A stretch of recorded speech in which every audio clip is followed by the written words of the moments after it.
Vous avez suivi les réactions à l'Assemblée nationale. Exactement, je me permets de remonter un tout petit peu dans le temps. Hier soir, vers 19h, il s'est passé quelque chose d'intéressant au bureau exécutif, rue du Rocher, au QG d'En Marche. Tout ce qu'on appelle les chapeaux à plumes du parti étaient réunis. Ils se sont dit, le Covid s'éloigne. On pensait à l'époque que les chars russes s'éloignaient également. Ils étaient prêts à partir et au même moment, ils ont reçu des alertes sur leur téléphone. Nous, pour tout vous dire, on vous avait prévu un sujet sur le MEDEF. Tous les candidats étaient passés. On voulait vous parler du patronat.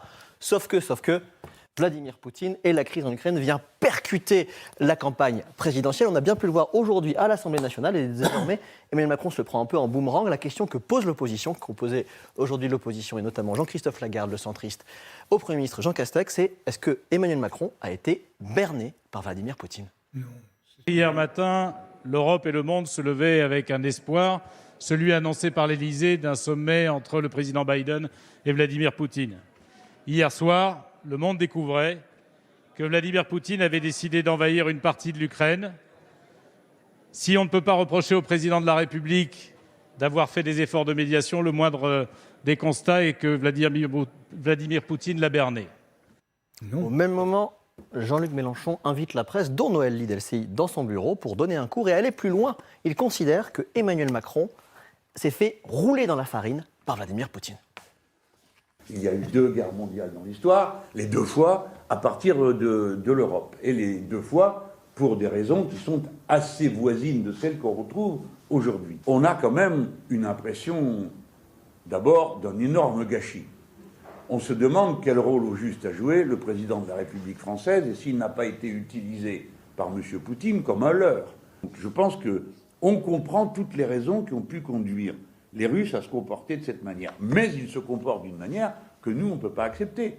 D'abord, on ne peut pas accepter qu'ils roulent notre président dans la farine, même si on est des opposants. Hein, quand même, c'est la France, c'est notre pays. Qu'il roule le président dans la farine, nous sommes salle des 4 colonnes avec Solène Boissé. On voit passer le patron des députés de la majorité présidentielle, Christophe Castaner. On lui pose la question. Monsieur Castaner, juste une question très importante. Jean-Luc Mélenchon vient de dire que Vladimir Poutine avait roulé Emmanuel Macron dans la farine. Qu'est-ce que vous lui répondez? Je ne commande pas cela. C'est important. Bon.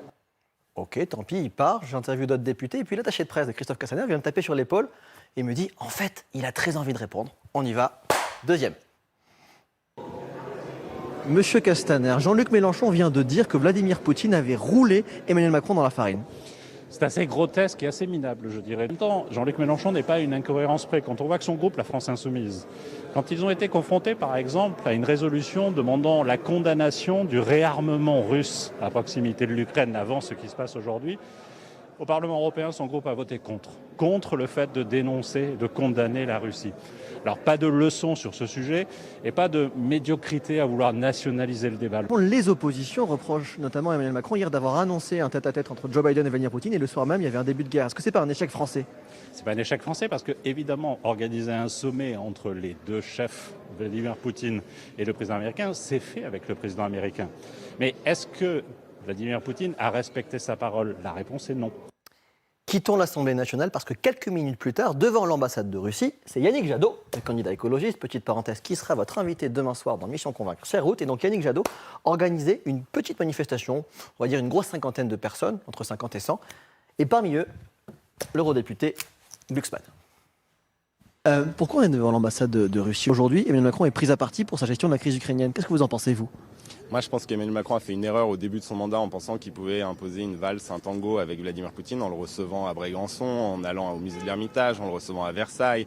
Il a fait l'erreur qu'ont fait tous les présidents français, qui était de se dire à chaque fois, avec moi, on va installer une relation de confiance. Mais Vladimir Poutine n'en veut pas de cette relation de confiance. Parce qu'en réalité, Emmanuel Macron n'est pas coupable de ce qui se passe en Ukraine aujourd'hui. Et quand on entend les critiques qui lui sont portées de la part notamment de l'extrême droite, eh bien on a l'impression que tous ces patriotes de pacotille se réjouissent du fait qu'un tyran étranger humilie le président de la France. Ces gens-là sont des traîtres. Monsieur Jadot, Ça va? Ça va? Ouais, bien. En forme? Belle initiative. Écoute, faut peser maintenant. Ouais. Faut peser maintenant. Vous faites partie de ces responsables de l'opposition qui critiquent l'action d'Emmanuel Macron dans la crise ukrainienne. Moi, je considère que l'Union européenne et le président de la République a une responsabilité particulière puisqu'il préside aujourd'hui le Conseil, a une responsabilité de fermeté et d'unité. Donc maintenant, les chefs d'État et de gouvernement européens, ils arrêtent de jouer solo, ils s'affichent ensemble, ils prennent des sanctions ensemble et ils vont ensemble à Kiev pour défendre la démocratie et l'intégrité du territoire en Ukraine. Puis pour finir, c'était le ministre des Affaires étrangères qui organisait ce soir une conférence de presse. Évidemment, lui a également posé la question, est-ce que oui ou non, Emmanuel Macron s'est fait rouler dans la farine par Vladimir Poutine? Sa réponse.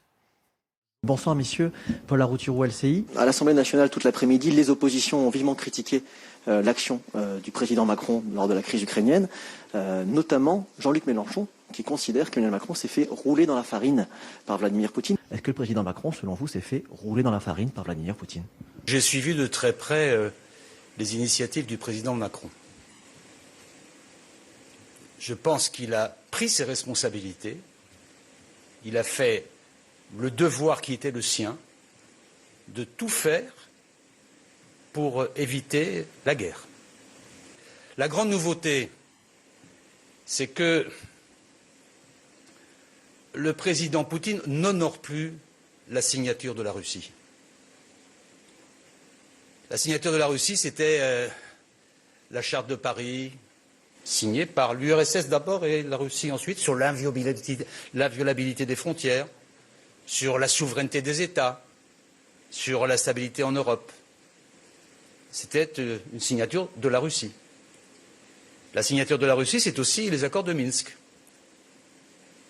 de Poutine lui-même, renouvelés dans la réunion de Paris de décembre 2019. Cette signature n'est plus honorée. Et la nouveauté aussi, c'est que, au-delà du cynisme, le président Poutine n'honore plus non plus ses propres engagements. C'est ça qui fait une nouvelle donne.